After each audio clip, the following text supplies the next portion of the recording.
দরুদ শরীফ পড়তে হবে। আমার রাসূল পাক সাল্লাল্লাহু আলাইহি ওয়াসাল্লাম হাদিসে পাকের মধ্যে বলেছেন, তোমরা বেশি বেশি দরুদ শরীফ পড়ো, কারণ যে দরুদের কারণে দোয়া কবুল হয়। আমার রাসূল বলেছেন, মান নাসিয়া সালাতি আলাইয়া নবিয়্যা তরিকাল জান্নাহ, যে ব্যক্তি আমার উপর দরুদ পাক করতে ভুলে গেল, কি বলে দেবে? আলা নবিয়্যা, নবী পাক সাল্লাল্লাহু আলাইহি ওয়াসাল্লামের উপর দরুদ পাক তেলাওয়াত করতে ভুলে যায়, নবিয়্যা তরিকাল জান্নাহ, সেই জান্নাতের রাস্তা ভুলে যাবে। আল কৌলুল বদী পৃষ্ঠা নম্বর 145 আমার রাসূল পাক সাল্লাল্লাহু আলাইহি ওয়াসাল্লাম হাদিসে পাকে বলেন, আদ-দুআউ মাওকুফুন বাইনাস সামাই ওয়াল আরদ লা ইয়াসআদু মিনহু শাইউন হাত্তা তুসাল্লিয়া আলা নবিয়িকা, নিঃসন্দেহে প্রত্যেক দোয়া আসমান ও জমিনের মাঝখানে ঝুলন্ত থাকে, তা থেকে কিছু পরে উঠে না, আরোহণ করা হয় না। কখন আরোহণ করা হয়? হাত্তা তুসাল্লিয়া আলা নবিয়িকা, যতক্ষণ না তুমি তোমার নবীর উপর দরুদ পাক দরুদ শরীফ পাঠ করবে। সুবহানাল্লাহ পড়বে।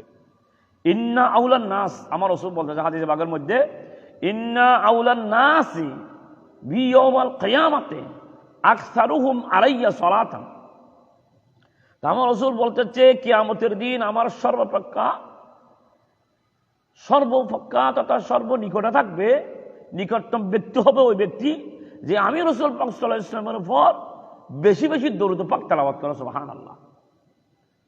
আরেকটা হাদিস আমার রাসূলের, তাও আল কৌলুল বাদী 121 মান সাল্লা আলাইয়া কুনতু শাফিআহু ইয়াউমাল কিয়ামাতি, যে রাসূল পাক সাল্লাল্লাহু আলাইহি ওয়াসাল্লামের উপর দরুদ শরীফ পাঠ করবে, আমি কিয়ামতের দিন তার জন্য শাফিআহু, তার জন্য আমি সুপারিশকারী হব। সুবহানাল্লাহ। আমার রাসূল বলেছেন, সল্লু আলাইয়া ফাইন্নাস সালাতা আলাইয়া কাফারাতুল লাকুম ওয়া যাকাতু, আমার রাসূল বলতেছে তোমরা আমার উপর দরুদ শরীফ পাঠ করো, কেন না কাফারাতুল লাকুম ওয়া যাকাতু, আমার উপর দরুদ পাঠ করা তোমাদের জন্য গুনাহে কাফারা এবং পবিত্রতা হবে। সুবহানাল্লাহ। তো রাসূল পাক সাল্লাল্লাহু আলাইহি ওয়াসাল্লাম দরুদ শরীফ পাঠ করি, তাহলে আমাদের গুনাহ কাফারা হয়ে যায়।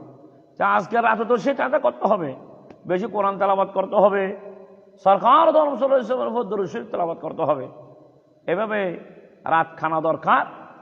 আজকে রাতে আমি আমার সূক্ষ্ম জ্ঞান থেকে আল্লাহ যত নিয়ামত